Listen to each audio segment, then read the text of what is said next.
this is Star Thinker. I'm going to talk loud. It's not nearly as windy as it was yesterday. According to the signs on the road, the wind gusts were over 40 miles an hour, and they estimated between 40 and 50. Yeah, it was really blowing hard. Did I say yesterday? I've lost all track of time. At the campsite, at night the wind would blow. It wouldn't blow during the day, but at night, oh my God. Anyway, let me tell you what happened, because people are asking. When I had my one little bar at the campsite, I'd get a message like, what's going on? And then the bar would disappear again for another 4 or 5 hours. Every once in a while that bar would appear, like all my messages would come in.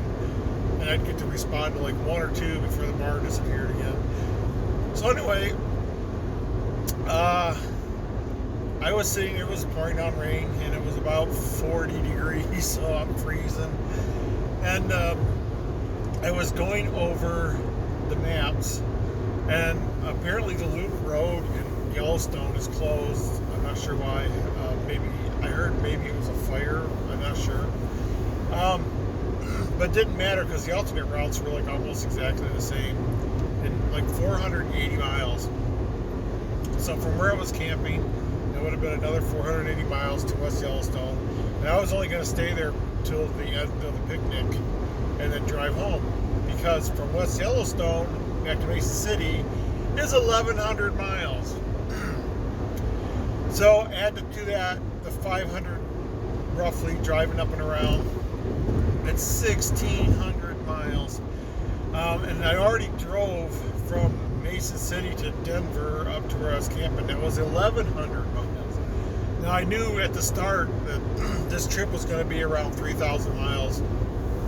But at that point, I didn't have it in me. I just didn't have it in me. And I don't know if you can tell, but I'm going on my 4th day without a shower. You know, the campground was supposed to have a river going through it. The river was dried up. So my plans to bathe in the river fell through. So I did something else too. And I hope the people aren't watching this. They shouldn't be watching this. But I do a thing. It's like guerrilla charity.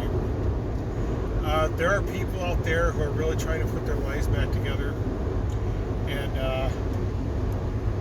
they just need that extra boost sometimes, and they can't get it. I mean, there's some wonderful things out there. You know, there's the housing people that help you with housing, and food stamps, and there's food banks, and you know, there's a lot of places out there you can get help.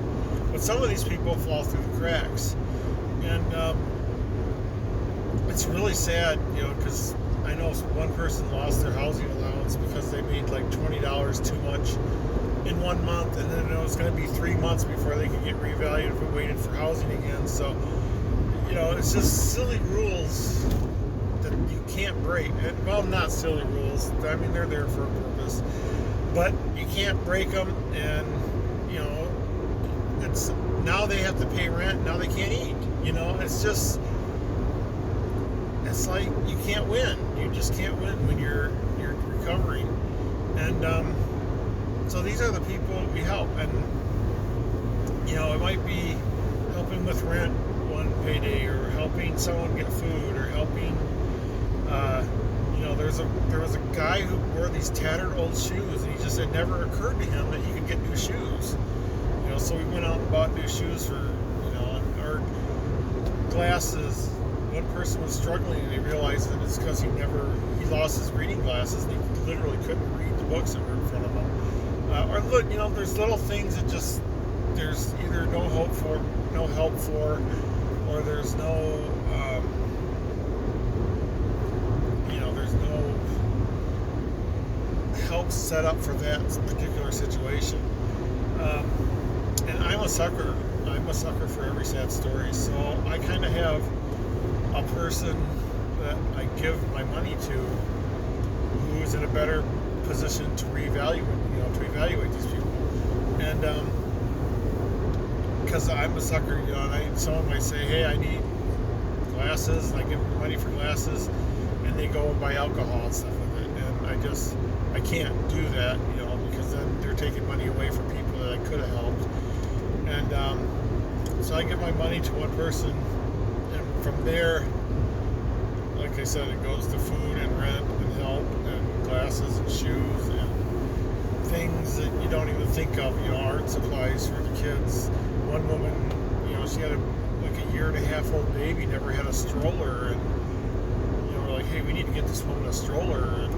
And these are people genuinely, because these are the people that have already gone through like steps 1, 2, 3, when they're going through their recovery. And so these are the people still trying to get on their feet, and these are the people, because if you fail steps 1 or 2 and you're pushed back, some people are just, I hate to say you can't help them, but how do you help them? Giving them money to buy more alcohol isn't helping them. So we vet, once they're in these later stages, we know they're really trying, they're really putting forth the effort. And so these are the people we try to, and my kids don't understand that. They're like, Dad, why are you broke all the time? Work on yourself. And the thing is, I know I have a next paycheck.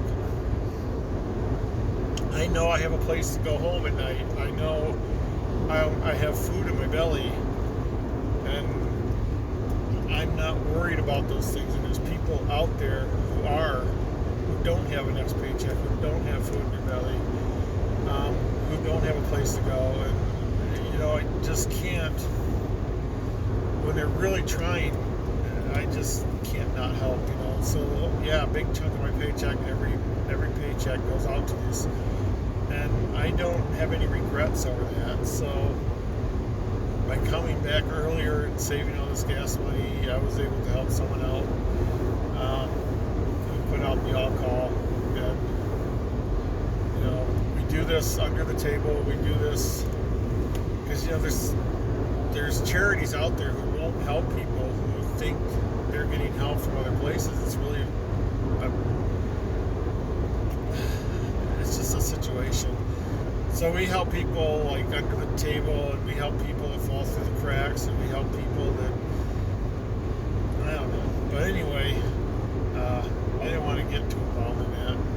But so now I'm in South Dakota. I just went to Wall Drugs. I just remember the last time I went there, it had a lot more stuff. And there's things I'm knowledgeable about. Like I have a pretty good mineral collection and stuff. And when you go into the shops, like there's a rock shop, their prices were so outrageous. I'm like, oh my God. And I was trying to pick up something for the kids. I have 6 grandkids. I know they like stuffed animals, so I'm carrying 6 stuffed jackalopes up. I'm like, this is the only thing I've spent money on this whole trip. I didn't even get my calzone in Denver. I didn't even stop and, check out one of those dispensary places. I didn't do a lot of things just because I was trying to save money. So this is the one thing I did. I bought my grandkids all. I'm going to tell them they're a family. It's a family of jackalopes. So whenever all the grandkids get together, they have to bring their jackalope so the jackalopes can have a family reunion. And the woman at the counter was laughing at me walking up there with this great big armful of jackalopes. I didn't even eat. I mean, I still got food left because I left the campsite early. And I literally haven't eaten, I think, since yesterday, and it's 4:30. I don't even know what I'm running on right now. I did have like some combos and a Pepsi that was like what was left over from the campsite. I don't know. And I was smelling the burgers and the Wall Drugs. Like, I'm gonna get a burger to go, and I couldn't.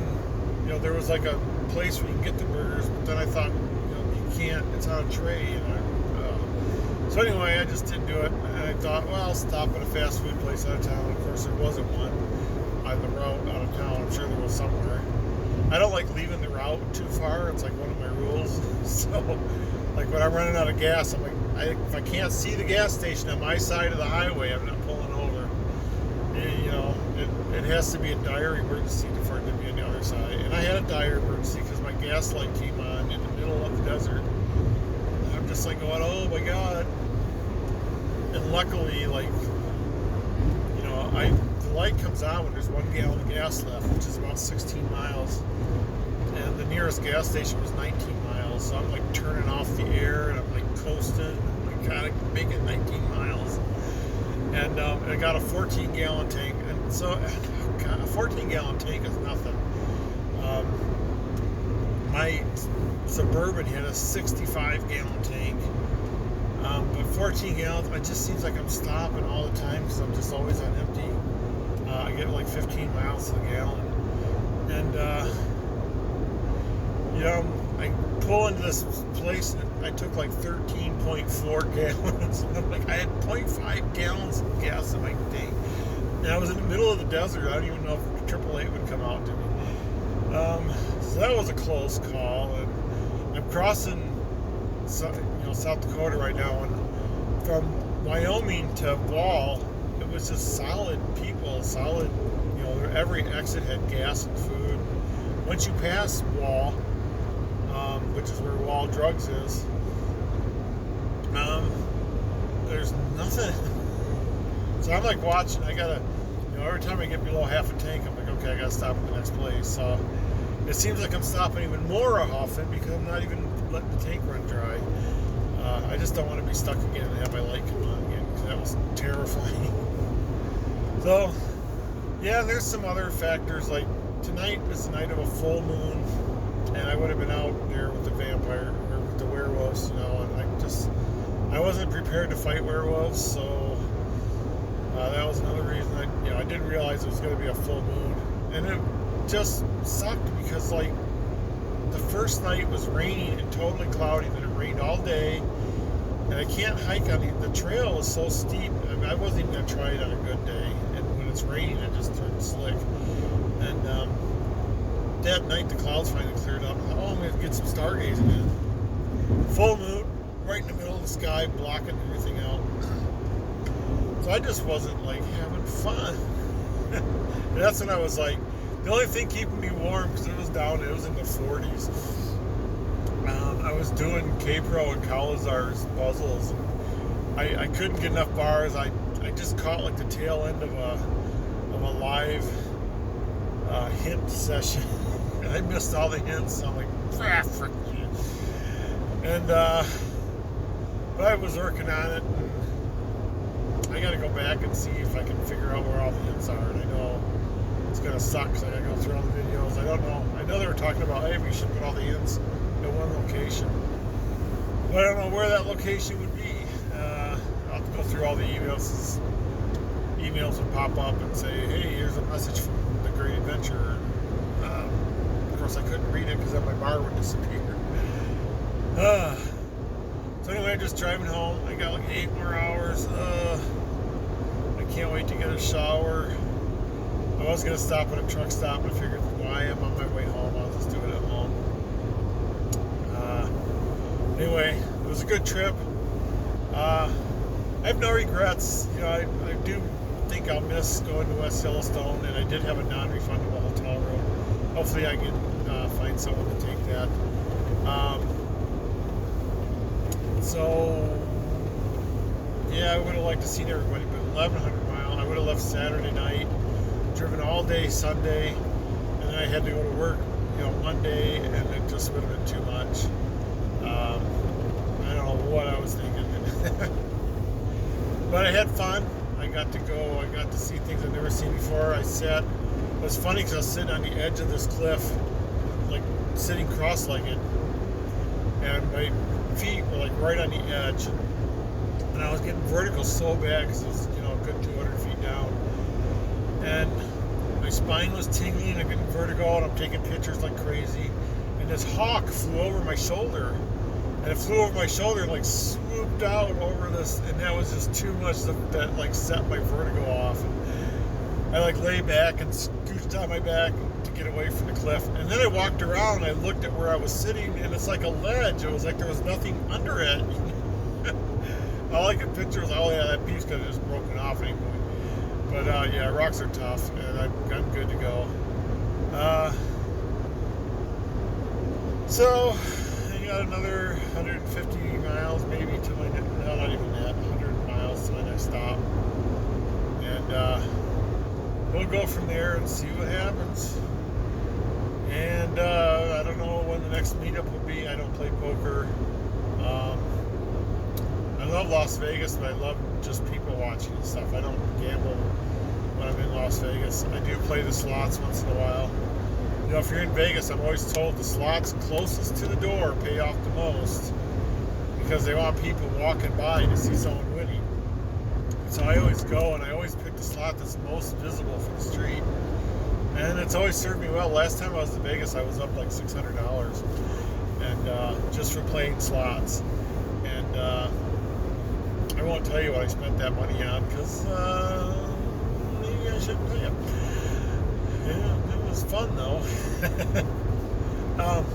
But anyway, I'm going to let you guys go. I just wanted to let you know why I wasn't going to be in West Yellowstone. Maybe next time. Of course, this is supposed to be the finale, so I don't know if there will be a next time, but maybe there'll be something else going on. But yeah, there's good reasons, and I feel good about it, so no regrets. The only regret I have is losing my hotel money, but hopefully someone can at least make use of the room and use their credit card, and I can get that charged back to me. So we'll see. I spent too much money on, again, not some things I have no regrets over. So we'll see you guys later. I'm at a place called Awakama, South Dakota, and we'll see you guys later.